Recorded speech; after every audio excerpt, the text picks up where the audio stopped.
Bienvenue avec la voix de Louis. La seule chose dont on soit sûr avec les écologistes et l'écologisme, c'est que ils ont une imagination débordante pour capter des fortunes et mettre en place leur carrière professionnelle au sein d'administrations extrêmement pérenne et d'ONG grassement subventionnées, enfin jusqu'à il y a quelques jours, car l'USAID s'est vu amputé d'une bonne partie de ses subsides destinés à manipuler les foules à travers la planète. Et oui, il semblerait que les écologistes aujourd'hui soient en quête de devises auprès de l'Union européenne. Donald Trump n'est pas très généreux avec l'argent des Américains. Ça y est, c'est fini. Retour à la réalité. Alors je vous ai préparé une petite vidéo où une écologiste fameuse interviewée par une journaliste qui ne l'est pas moins nous fait un panégyrique de toutes les âneries qu'une bonne partie de la population gobe pour aller voter pour ces gens-là qui détruisent petit à petit la planète de façon certaine. Et là non plus, il ne manque pas d'imagination. Allez, on y va. Bon allez, on va se faire une petite dose de réchauffement climatique, hein. Bon, ces jours-ci, on a un tout petit peu moins froid, mais ce mois de février, on va s'en souvenir quand même. Et le réchauffement climatique n'était pas au rendez-vous. Et le changement climatique, lui, par contre, l'été, mais on ne sait pas dans quel sens, parce que l'hiver dernier, il a fait plus chaud, cette année, il fait plus froid. Oh là là là là là. C'est pas fiable, le climat, c'est pas fiable, ça change tout le temps. Et dans 30 ans, on ne sait pas ce qui va se passer, parce que il y a 30 ans, il y a 40 ans, on nous disait, tantôt que ça allait refroidir, tantôt que ça allait se réchauffer. Et en fait, la seule chose qui s'en dégage, c'est qu'il y a du changement climatique. Mais ce changement, c'est tous les ans, tous les 2 ans, tous les 3 ans. Un coup, il fait chaud, un coup, il fait froid.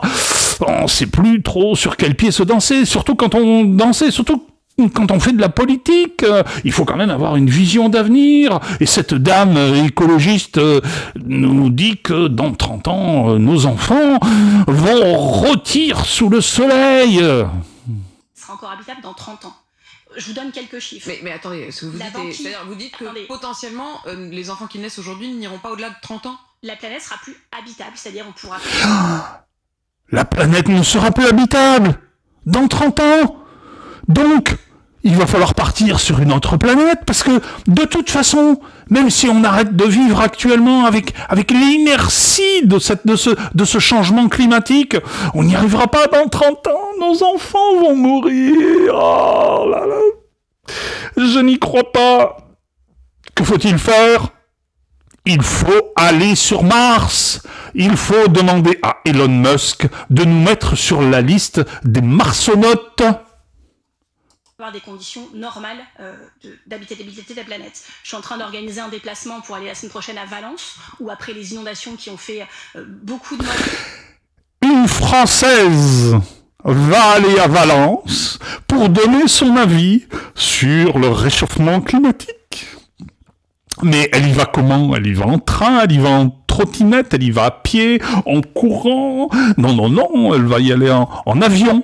Mais n'a-t-elle pas déjà expliqué que c'était dérisoire sur le réchauffement climatique, ça, les déplacements en avion privé, ça n'est pas quantifiable, Par contre, vous, quand vous vous déplacez avec votre vieux diesel qui ne consomme que 5 litres de gasoil depuis 30 ou 40 ans, et qui peut-être bien va continuer de rouler pendant une vingtaine d'années, le temps qu'il atteigne les 500 000 ou 600 000 kilomètres pour lesquels il a été construit, eh bien, votre diesel, lui, pollue nettement plus. Vous n'avez pas notion de ce que c'est que la pollution. Non. Écoutez les écologistes. Par surprise, tout le monde leur tournent le dos, plus personne ne les écoute, donc je vais aller à leur côté. Ça va être ça la réalité. La banquise arctique aura disparu dans 35 ans. Ah ben, elle me rassure parce que il paraît que justement la banquise, elle fond d'un côté, mais elle se reconstitue encore plus vite de l'autre. Et Donald Trump, qu'est-ce qu'il va en faire s'il y a plus que de l'eau? S'il n'y a plus que de l'eau dans l'Arctique, il fera plus froid, donc on pourra plus y mettre de data centers. Vous savez, les data centers pour l'intelligence artificielle. Par contre, on pourra peut-être creuser pour aller y chercher du pétrole. Oh là là, mon Dieu, que tout ça est compliqué, Surtout quand on vit de l'écologie, on ne sait plus à quel sein se vouer, quoi dire. Un coup il fait chaud, un coup il fait froid. La seule chose dont on est sûr, c'est que ça change. Donc, heureusement qu'on a inventé le changement climatique récemment, parce que un coup il fait chaud, un coup il fait froid, et la seule chose dont on soit sûr, c'est que ça change. Oh bah allez. Changement climatique, il y a du changement climatique. Braves gens, méfiez-vous, c'est très dangereux. Vos enfants rôtiront dans 30 ans, à moins qu'ils ne soient obligés d'apprendre à fabriquer des igloos sur leur aire de jeu, ou apprendre à se réfugier dans les petits toboggans pour pas prendre froid. On ne sait pas. La Terre sera un coup un micro-ondes et puis une autre fois un congélateur. C'est la seule chose dont on soit sûr. C'est du changement. Le principal étant, c'est d'avoir quelque chose à dire pour justifier de son poste de ministre de l'écologie. 0,5% du poids de notre cerveau à tous les humains est aujourd'hui formé de microplastiques qui se logent dans notre cerveau. Il y a 60% des oiseaux des champs qui ont disparu en France en 40 ans, 70% des insectes en Europe en 30 ans. En Île-de-France, depuis 20 ans, 80% des hirondelles ont disparu. Alors, elle a scène des chiffres que de toute façon, vous et moi, nous ne pouvons pas vérifier. Non seulement parce que elle interprète des chiffres, 80% de moustiques en moins, moi ça me gêne pas beaucoup. Je suppose que vous, c'est la même chose, d'autant que pour chasser les moustiques, on utilise des produits toxiques. S'il y a plus de moustiques, il y a plus de produits toxiques, donc finalement tout ça c'est écologique.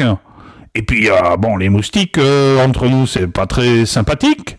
C'est pas très sympathique, sauf pour un certain Bill Gates. Il paraît qu'il est en train de créer des élevages de moustiques pour répandre des virus, des choses qui pourraient servir à la gestion de la planète, à la gestion de la population. Mais c'est très compliqué. Nous ne sommes rien. Nous ne sommes ni scientifiques. Nous ne sommes que des observateurs, et encore, attention, il faut observer correctement et tirer les bonnes conclusions.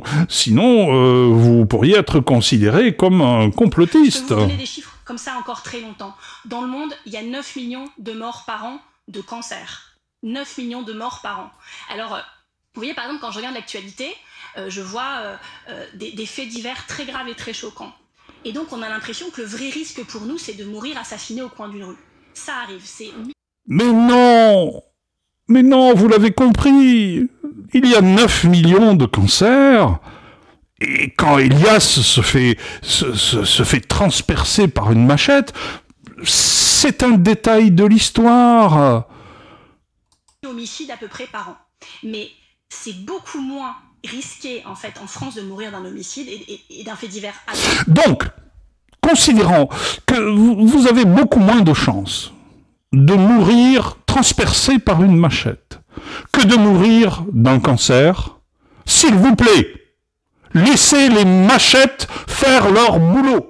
Même s'il faut combattre ça, et les écologistes sont très mobilisés là-dessus, y compris nos maires dans les villes écologistes, mais le plus probable pour vous, malheureusement, c'est de mourir de ce que vous avez respiré, bu ou mangé. Et donc nous voulons protéger les Français globalement, c'est pour ça que nous présentons des... D'ailleurs, si vous suivez un petit peu mes vidéos, je vous montrerai dans les jours qui viennent comment bien manger comme un pauvre avec des animaux morts que nous traiterons de la meilleure manière gastronomique française et de plus de façon extrêmement économique.